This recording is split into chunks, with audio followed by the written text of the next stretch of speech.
दोस्तों, आज का इंग्लिश वर्ड है क्यूट।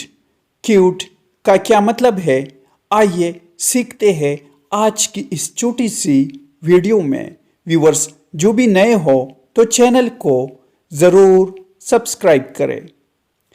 क्यूट मीन्स हसीन, ज़हीन या चालाक। आइए इस वर्ड को सेंटेंसेस में इस्तेमाल करते हैं। यू हैव अ क्यूट सन। इसका मतलब है तुम्हारा एक प्यारा बेटा है। What a cute baby she is.